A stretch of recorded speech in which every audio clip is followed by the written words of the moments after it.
Good evening, everyone. Thank you for joining us. I'm glad that we have the Chancellor, Rishi Sunak, with us and our Chief Medical Officer, Chris Whitty. We're entering a new and crucial phase in a fight against coronavirus because the number of cases has gone up 4 times in 4 weeks, and it's once again spreading among the elderly and vulnerable. There are already more COVID patients in UK hospitals today than there were on the 23rd of March when the whole country went into lockdown, and deaths, alas, are also rising once again. These figures are flashing at us like dashboard warnings in a passenger jet, and we must act now. So we're giving local authorities across England around £1 billion so they can protect vital services as they fight the virus. Nightingale hospitals across the north of England are being prepared for service. And so we can squash this virus wherever it appears, we are today simplifying, standardising, and in some places toughening local rules in England by introducing 3 levels of COVID alert. Medium, with existing national measures such as the rule of 6 and the closure of hospitality at 10 p.m. High, with extra measures including a ban on indoor social mixing between households or support bubbles, and very high for places where without further action the NHS will swiftly be under intolerable pressure. Areas within the very high alert category will be reviewed every 4 weeks and nowhere will be shut down indefinitely. And the exact restrictions at this level, very high, will be worked out with local leaders along with tailored packages of support. But at a minimum, they will sadly include a ban on all social mixing between households in private places, including gardens, and pubs and bars must close unless they can operate solely as a restaurant serving alcohol only as part of a main meal. We will also ask people not to travel into and out of very high alert level areas. No one affected by this will be left to fend for themselves, and we're going to expand our unprecedented economic support to assist those affected by these decisions, extending our job support scheme to cover 2/3 of the wages of those in any business that is required to close, and providing those businesses with a cash grant of up to £3,000 a month instead of £1,500 every 3 weeks, and extra funding too for those in the very high category for local test and trace and enforcement. You will shortly be able to type in your postcode to gov.uk and see exactly what restrictions apply where you live. The majority of the country will, for now, be at medium. Most areas currently under local intervention will be at high, and Nottinghamshire, including Nottingham itself, East and West Cheshire, and a small area of High Peak, will also move to this level. Over the weekend, we've been working with local leaders in areas where the data are most worrying, and from Wednesday, local authorities in the Liverpool City region will move to the very high alert level. In addition to pubs and bars, we've agreed with Liverpool City Mayor Steve Rotherham that gyms, leisure centres, betting shops, adult gaming centres and casinos will close. We're still working with other local leaders to determine how best to tackle the resurgence of the virus in their areas, but tackle it we will. No one wants to impose these kinds of, least of all me, wants to impose these kinds of restrictions, erosions of our personal liberty. But I'm as convinced as I've ever been that the British people have the resolve to beat this virus and that together we will do just that. With that, I'm going to hand over to the Chancellor, who's some more details on how we'll be supporting these businesses, employees and areas affected by today's changes. Rishi, over to you. Thanks, PM. Good evening. The Prime Minister has set out the next stage in our health response to tackling coronavirus. And I know people are frustrated at the prospect of further restrictions, but I want to reassure you that we have a comprehensive plan to protect jobs and businesses in every region and nation of the United Kingdom. Our winter economy plan has 3 parts. First, the job support scheme will protect jobs, whether your business is open or closed. If your business can open safely, but with reduced or uncertain demand, the government will directly subsidise people's wages over the winter, giving businesses the option to bring people back to work on shorter hours rather than making them redundant. That's the right approach for businesses who can remain open. But businesses who are being asked to close will need further support. So on Friday, I announced that we're expanding the job support scheme. If the closures mean you are unable to work for 1 week or more, your employer will still be able to pay you 2/3 of your normal salary, and the UK government will cover the cost. This national programme will benefit people the same wherever they live and whatever job they do. The existing furlough scheme continues throughout October, with the new job support scheme available from November, so there is no gap in support. And to give people and businesses certainty, the scheme will run for 6 months through to next spring. The job support scheme is in line with most other major European countries. And to support the lowest paid through this crisis, we have also made our welfare system more generous and more responsive too. Second, businesses in England who are legally required to close can now claim a cash grant of up to £3,000 per month, depending on the value of their business premises. Those grants can be used for any business costs and will never need to be repaid. And I'm guaranteeing an extra £1.3 billion of funding to the Scottish, Welsh and Northern Ireland administrations if they choose to do something similar. Third, the Prime Minister has announced today we are providing additional funding for local authorities. For local authorities entering Level 3, we're providing up to £500 million to fund activities like enforcement, compliance and contact tracing. And to protect vital services, we're providing around £1 billion of additional funding for all local authorities on top of the £3.7 billion we've already provided since March. Our winter economy plan will give people and businesses flexibility and certainty over the coming months, whether they are open or required to close. All part of our plan to protect the jobs and livelihoods of the British people. Thank you. Thanks very much, Rishi. Chris. Thanks, Ben. Could I have the first slide, please?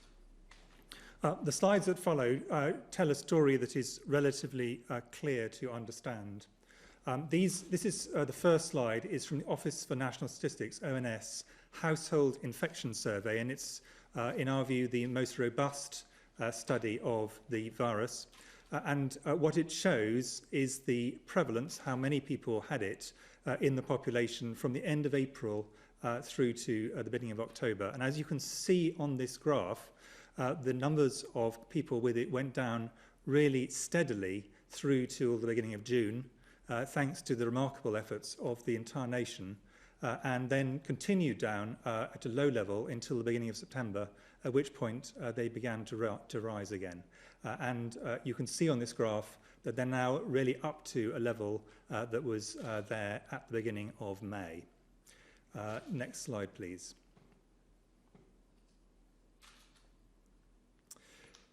Can you go back one slide, please?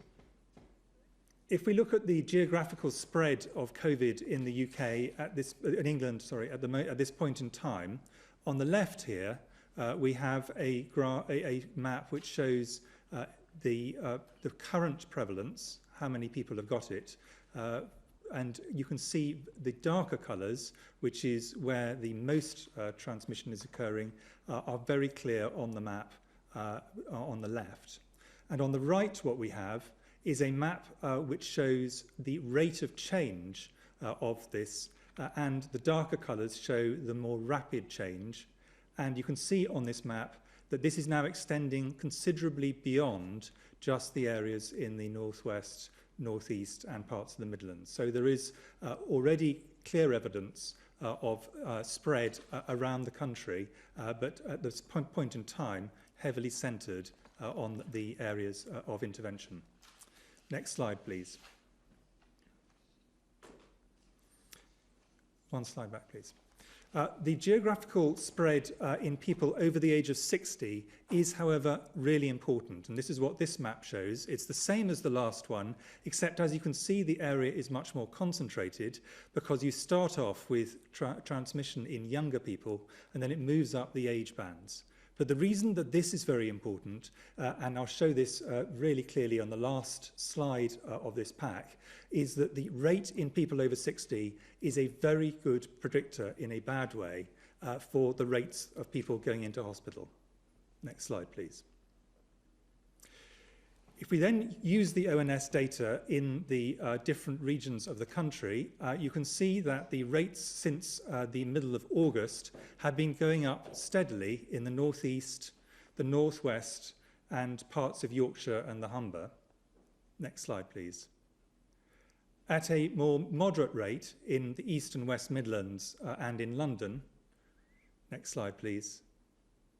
And at a much lower rate currently, but I think we should be not lulled into a false sense of security here, in the southwest, the east of England, and the southeast. Next slide, please. And I think something which has got a lot of traction over the last few days in the press is the fact that there are very variable rates by different age groups. And in blue, light blue, we have those 10 to 19. In reality, this is mainly people over the age of 16, and in green, those 20 to 29. And what we have in these areas is the first rapid rise is in younger people, but then you start to see rises across the entire age group, and illustrated this in the North East, the North West, and Yorkshire and the Humber, but the same pattern is being seen at a much lower rate elsewhere in the country. Next slide, please. Now, I think there was a hope that this would not translate into hospital admissions, but the hospital admissions occur at the high end of the age range. And what we have here is everybody admitted to hospital with COVID since the middle of July. And again, initially, a steady fall due to the work that everyone had put in. But on the right, a rise which is on every age band, but in particular in those aged over 65. Over 75, and in particular, those over 85. And what this is translating into is an increase in hospitalisation, in particular in those areas where there is a high transmission. So this is not just rates going up, this is rates going into hospital are going up. Next slide, please. So the final slide is just to show that, regrettably, when you start to see a rise in the rates going into hospital in people over the age of 60, that is mirrored almost exactly, with some delay, with rates going into hospital, and those curves follow one another inexorably. So watching those rates of people over 60 rising in the community will translate into cases in hospital. My final point is a more optimistic one. If we had not been doing all the things that everybody is currently doing, if there had not been in every business a real attempt to try and be COVID secure and to limit the amounts of transmission, if people were not seeing fewer numbers of people, which is clearly happening across society, the rates that we're seeing in these graphs would be substantially higher, in my view, and certainly, I think in general, most people's view, significantly higher across the whole country. So what people are doing now are significantly reducing the rates compared to where they would have been, but what we can see is that we need to go further or these rates will continue inexorably to rise. Thank you very much. Thanks very much, Chris. Very, very clear indeed. And let's go first of all to questions from the public. Helen from Derby is on the video. Following your announcement that businesses who need to close during localised lockdowns will receive targeted furlough support for their employees, what support is there for industries like the event sector who, due to government restrictions, have been shut down since March? Well, I should say that all businesses that have been forced to close get the the JS, the job support system that Rishi has announced. But Rishi, why don't you say a bit more about what businesses like the events sector? I mean, you're right, Helen, it's a massive business. I think it's worth about 90 billion to our country. But there's plenty that we're doing to support it. Yeah, thanks, PM, and thanks, Helen. You're absolutely right. We've put support in place since March for across hospitality, leisure and retail through our business rates reduction programme, so people with physical properties are not paying any business rates. Many businesses would have received cash grants of £10,000 or £25,000 at that time. But you're right, there are some sectors which are now not able to trade in the way that they normally would. And for those, what we've put in place is the job support scheme, which allows companies who are open but not trading to benefit from wage support from the government. So they can bring employees back, but not at the same level that they previously had, because the demand is not quite there, the activity is not quite there, and that wage subsidy will help. And that's something we announced a few weeks ago. I think more broadly, there are specific businesses that are being told to close by government, not just now, going forward in this localised way, that have been told to close for a while. Now, if you're in that category, nightclubs being another one, for example, you will be able to benefit from the expansion of the JSS. If you've been told to close in the past and that continues, you will also be eligible for that extra support and those extra business grants. But I'm very sympathetic to your situation and those of other businesses like yours, and we're all keen to try and find a way where we can to get our economy going and get your businesses back to life as well. That's the best way in the long term to try and protect the jobs that your sector has. Brilliant, thanks, Rishi. Let's go to Charlotte from Chesterfield. Charlotte asks, after months apart from our extended families, many people are clinging to hope of having some kind of family Christmas, though understandably not a normal one. What kind of restrictions do you expect over the festive period, Charlotte asks. Well, all I can say, Charlotte, and to millions who are wondering the same question, is that we'll do our absolute best to try to make sure that we get life back to as close to normal as possible for Christmas. But that is going to depend, I'm afraid, on our success in getting this virus down and our ability as a country to follow through on the package of measures. And I've said it before and I've said it again, but it will mean that in those local areas that we've talked about, we're not only going to have to intensify the measures, but we're going to have to enforce generally the social distancing, the rules, the guidance, hands, face, space, get a test if you have symptoms, self-isolate if you're contacted by NHS test and trace. All that basic stuff is essential if we're going to come out of this and allow people to have anything like a normal Christmas. But Chris, is there anything you want to add on that? Thanks very much, Charlotte. Let's go to the media, and first to Laura from the BBC. Thank you very much, Prime Minister. A question for each of you tonight. Prime Minister, you've said many times you want to avoid another national lockdown, but it seems every week you introduce extra rules and cases still rise. Are you just delaying the inevitable? And Chancellor, you encouraged people to go out and spend money when cases were much higher still in the north of England than in the south. How do you now expect workers in pubs and bars in the north of England that have to close to live on 2/3 of their wages when they can't pay 2/3 of their bills? And Professor Whitty, are you confident what's being announced now is really enough to slow the spread of the disease? Can I just lastly ask one of you to explain what people who are really vulnerable, who may have been shielding, should do now, because we haven't heard very much about them today.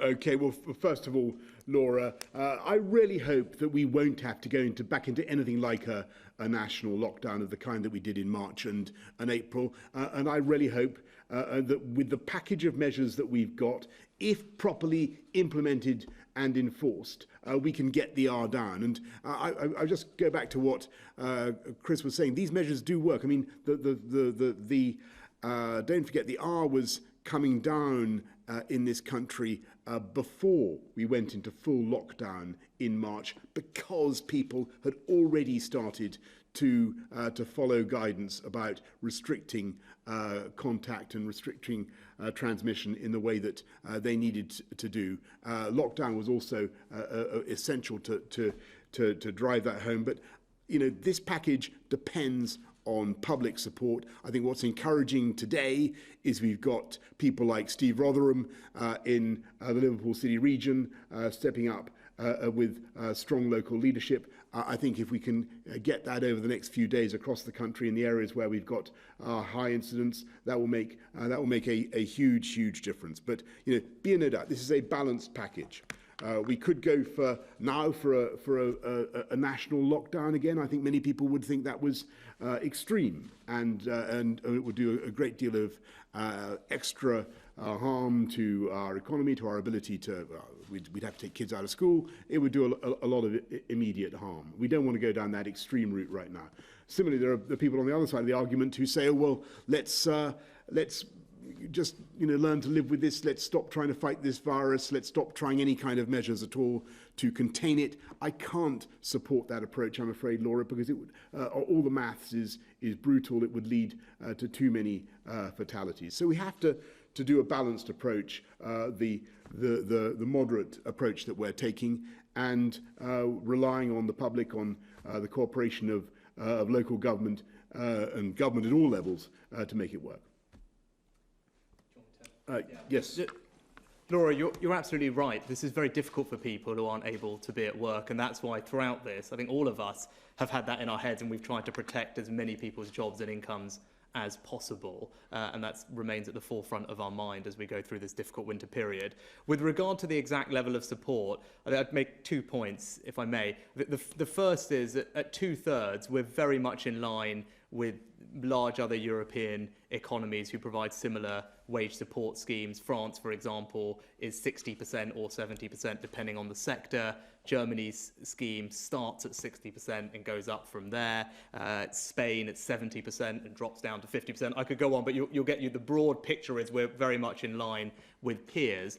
But obviously that might not be comforting to you if you're the person on the other end of that and you still need to try and make ends meet. What I'd say is we've invested several £billion in improving the generosity of our welfare system this year, primarily through the increase in universal credit and also local housing allowance. And what that means is not only is that system more generous, it's also responsive to people's needs. So as people who are the lowest paid that you talked about see that their earnings are going down, the way universal credit works is that the welfare payments will go up to compensate for a good chunk of that. And if you look at someone, say, in their, pick an example, someone in their late 20s, privately renting, working 35 hours at the minimum wage, let's just say, living in a city like Manchester, for example, what they would see on an after-tax and after-benefits change in their income would mean that they're probably just over 90% of their previous income once all those changes had worked through. So our system is designed particularly to help those who are lowest paid,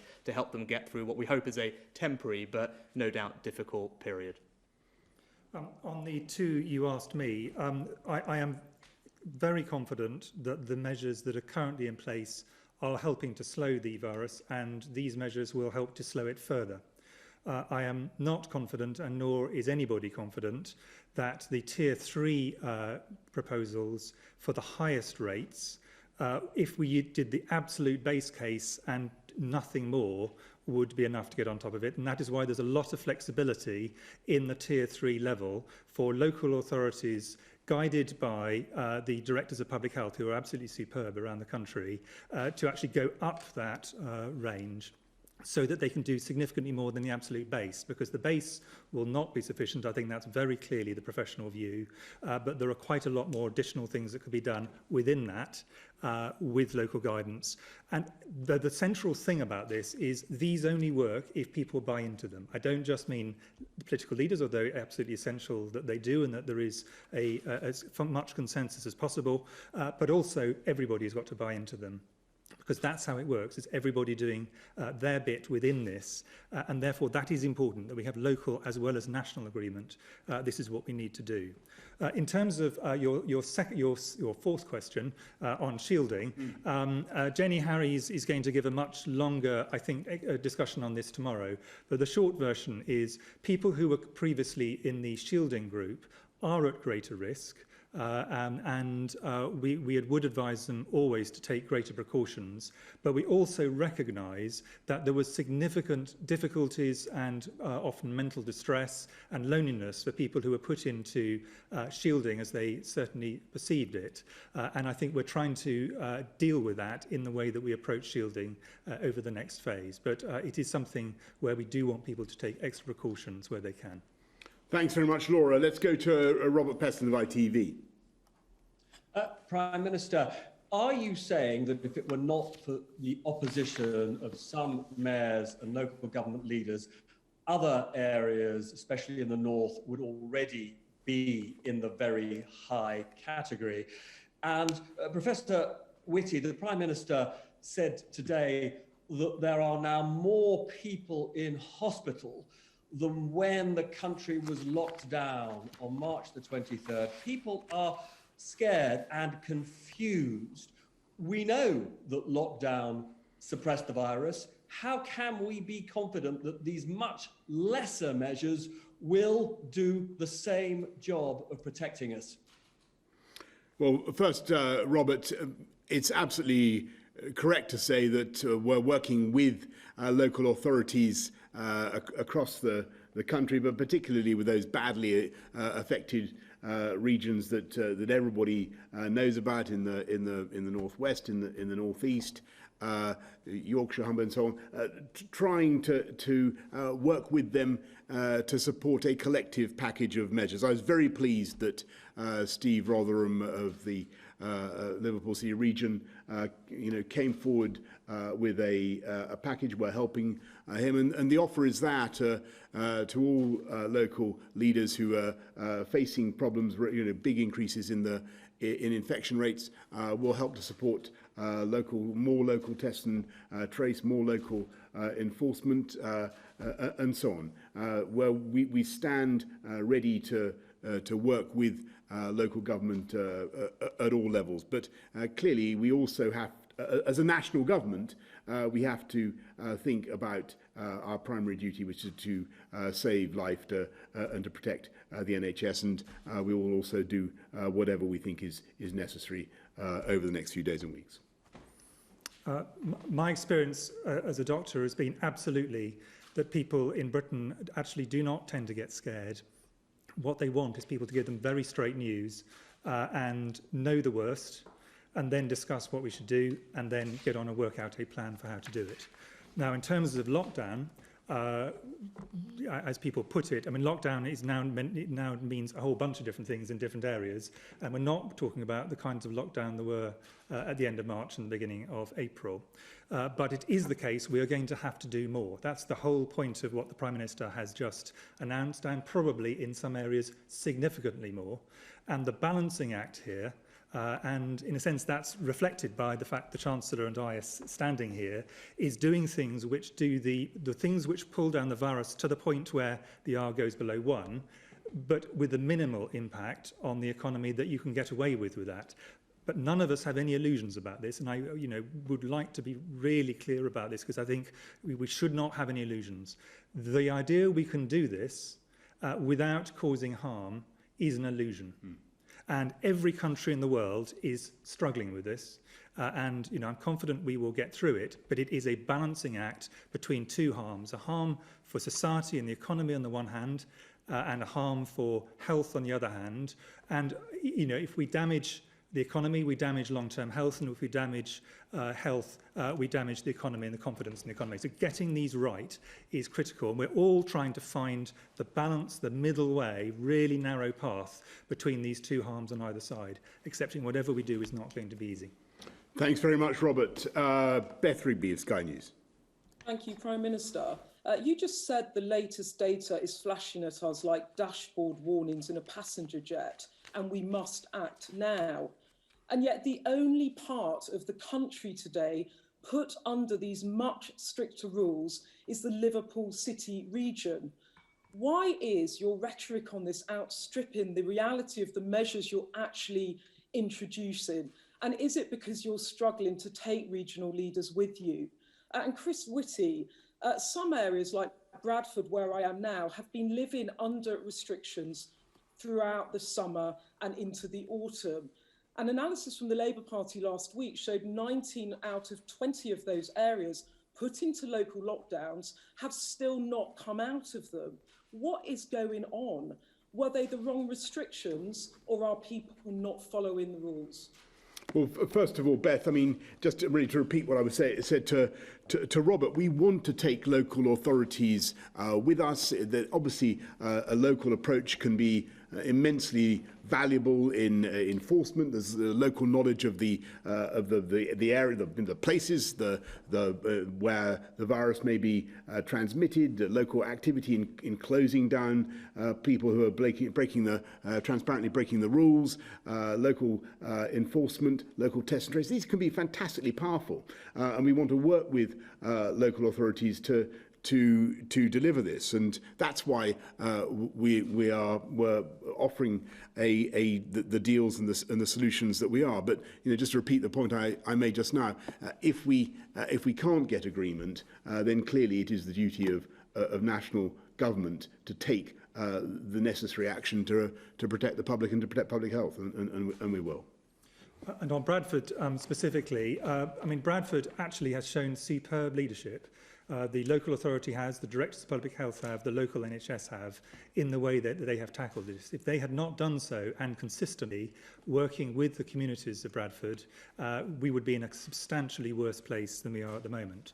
In terms of wrong, what Bradford is trying to do, as every town and city and area of the country is trying to do, is to find this balance between keeping the rates down without doing unnecessary harm to society, to the economy, and to all the other things that in the long run have major implications. And I think they've done a large number of very imaginative things. Yeah. I see no evidence that this is because the people of Bradford are flouting the rules. I think inevitably, very occasionally people will, but the evidence over the country as a whole is the great majority of people intend to follow the rules and do follow the rules, because the great majority of people want this to protect their neighbours, to protect their family, and to improve the situation over once we get through the winter, which is going to be difficult, and everybody knows that. Thanks very, very much, Beth. Let's go to Gordon Rayner of the Daily Telegraph. Thank you, Prime Minister. You pointed out earlier today that there still isn't a vaccine for SARS. If there isn't a COVID vaccine this winter, will your default position be to ask people to adhere to the current restrictions for the coming year or so? And just also, Andy Street, the West Midlands Mayor, has pointed out that his area is in Tier 2, even though it only has a quarter the level of infection that Manchester does, which is in the same tier. Do you acknowledge that there are huge inconsistencies in the decisions over which area goes into which tier? Well, Gordon, first of all, on the sort of variations in the tiers and people's feelings of that there are anomalies, that's inevitably going to happen in a complex campaign against a pandemic like this. I don't want to put the West Midlands, I don't want to put anywhere into the measures that we have to do. But as you've heard from Chris, we have to, and as you've heard from me, we have to get that virus down. It is necessary. I mean, I'm afraid it is going up in the West Midlands, and as indeed it is across the whole country. There's no area where it isn't going up anymore, alas, and that's why we've got to take especially dynamic measures in those areas that are particularly badly affected. And on your bigger point about what happens if there's no vaccine, well, that doesn't mean that there's not going to be the kind of scientific and technological progress that will start to make a real difference. Already, you're seeing how drugs are changing for the better, the mortality rates in ICU, drugs, the treatments and understanding of the disease is helping to reduce the number of people who go from a hospital admission into ICU.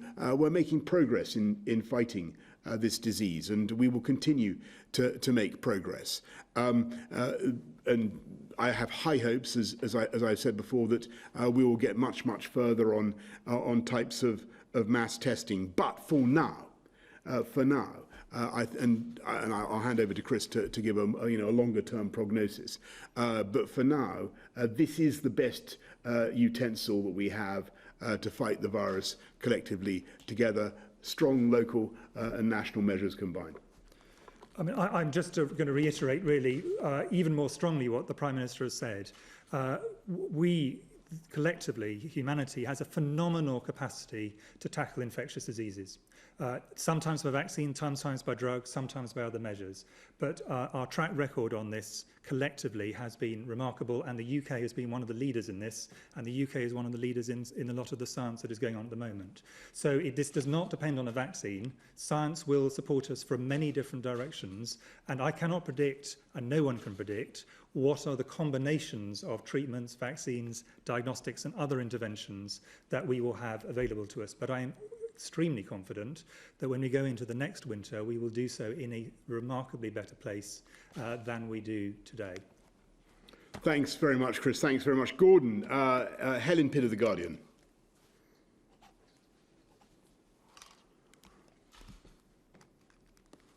A question for the Prime Minister. The Deputy Chief Medical Officer, Jonathan Van Tam, said earlier, the epidemic this time has really picked up pace in the north of England earlier than it did in the first wave, and that almost certainly relates to the fact that disease levels in the north, certainly in the northwest, never dropped as far in the summer as they did in the south. Do you accept then that lockdown was too early for the north of England and was a decision taken from London to suit London south? And a question for Chris Whitty, what evidence is there that hospitality is the key setting for infections?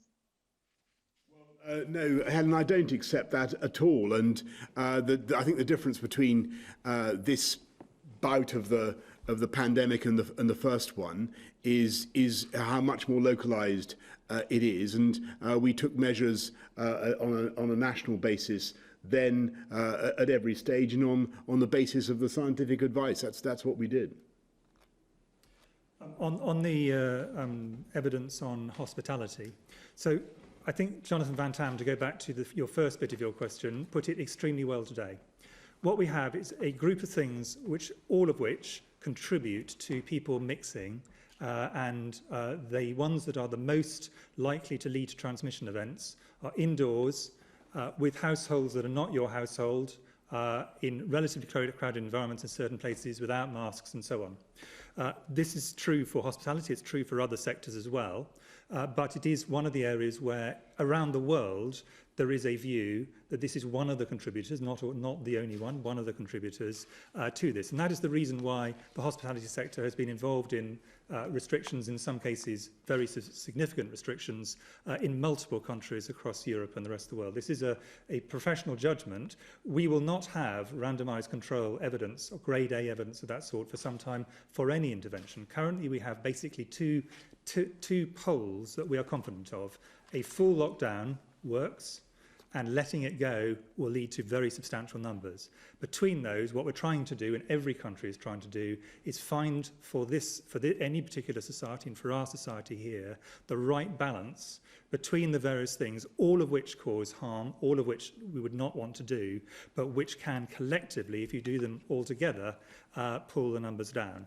And if you look at what the UK has decided to do, and for good reasons, in terms of protecting education in particular, but other things as well, then you have to look at all the things that remain. So that is the situation we have with hospitality.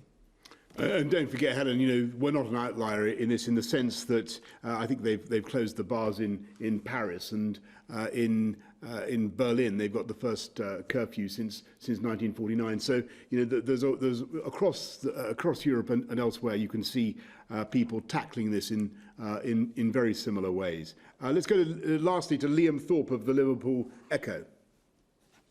Good evening.